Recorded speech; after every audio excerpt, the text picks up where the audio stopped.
Hey all.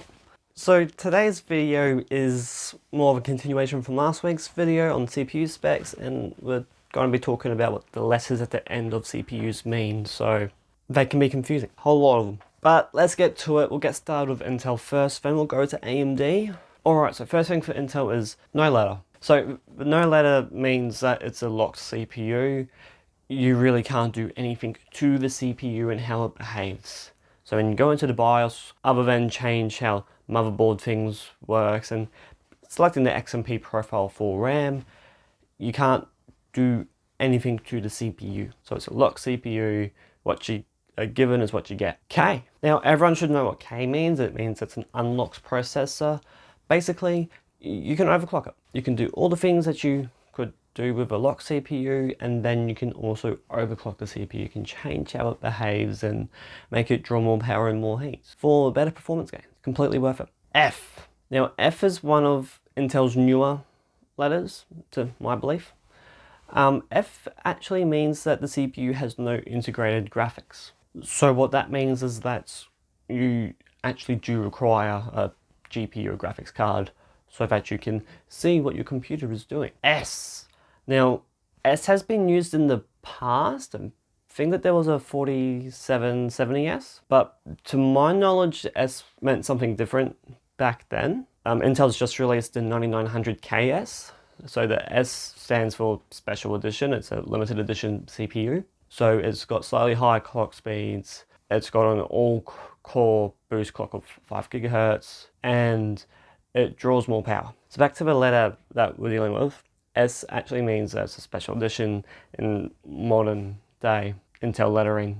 Now you can get KFs and KSs, as I've just stated, and those, it's like 1+1 kind of thing. So a KF is an overclockable CPU that doesn't have integrated graphics. KS is the overclockable special edition CPU, and that's mostly how it works across the board. Is one that doesn't work that way. So next we have H, and H is for mobile processors, so for laptops. And what H stands for is high performance graphics, and these CPUs are usually for the high-end laptops. And along with H, you can get HQ. The H means the same thing as other H, high performance graphics. The Q stands for quad core. So the CPU is a quad-core CPU. And also you can get a HK, again, high performance graphics, and it's an unlocked mobile processor, so you can overclock it. Although HKs aren't as common as H or HQs. U are mobile processors that don't draw much power. So the U stands for ultra low power, and these CPUs generally take at most 15 watts of power. So they are very low powered CPU. So they aren't for high-end laptops, they're more for the lower end. Like U, we've also got Y, and Y means extremely low power. These CPUs take at most 5 watts. And okay, you might be wondering, well, extremely low powered, why not go with E? That is because the E CPU is used for CPUs that accept ECC memory. Now we're going to swing back to the desktops. T. T is the desktop equivalent of U and Y. It's a low powered desktop processor. It does take more wattage than what U or Y does generally, but it's a lower power processor. It's usually used in small form factor PCs, so pre-built ones, not ones that you can build yourself, and also all-in-ones. That they both would have smaller power supplies, and therefore a CPU with less power demand is very helpful.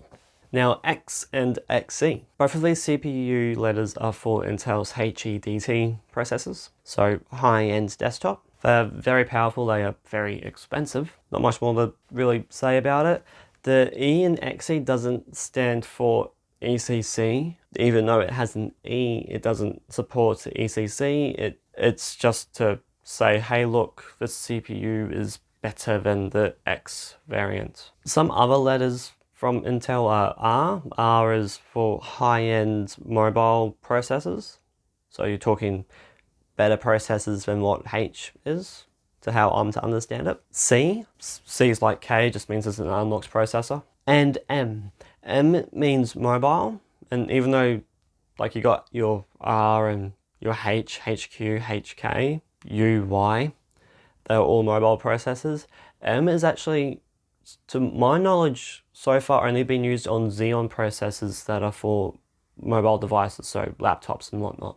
Alright, so there's Intel done. So let's get to AMD. Alright, now I do apologise, my neighbour has decided to mow his lawn. So if you can hear annoying buzzing in the background, blame him. AMD's going to go a bit quicker. I'm just going to be talking about current AMD, so Ryzen, Threadripper, because the letters mean different things for Ryzen as they did for FX. So let's get to it.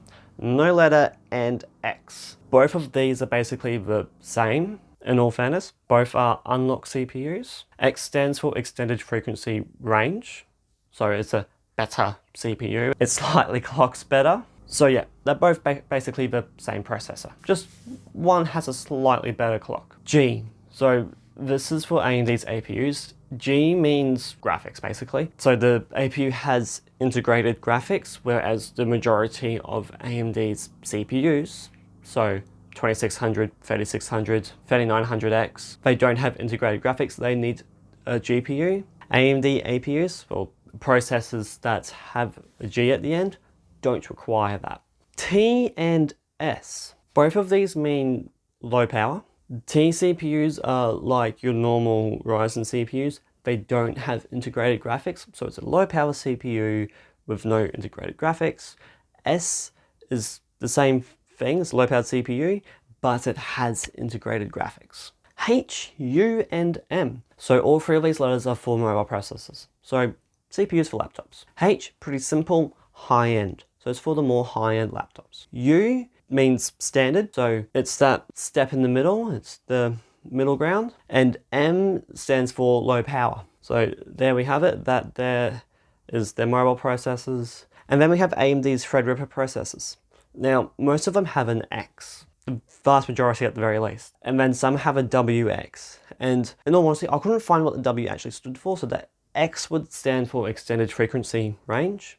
I couldn't find what the WX stood for, so I'm taking it, it's kind of like Intel's XE processors. It just means, hey look, I'm better. So there we have it, that there is CPU letters. I really hope this video helped you out. Really, to me, this video felt like a Sesame Street episode. And Intel's letter of the day is K. Always be K. So again, that's all I have for you. I really hope that you liked this video. If you did, give it a like. If you want to see more content by me, hit that subscribe button down below somewhere. It'll be very helpful to me. But yes, that's all. Thank you all for watching, and I hope that you see me when I upload the next video. See ya!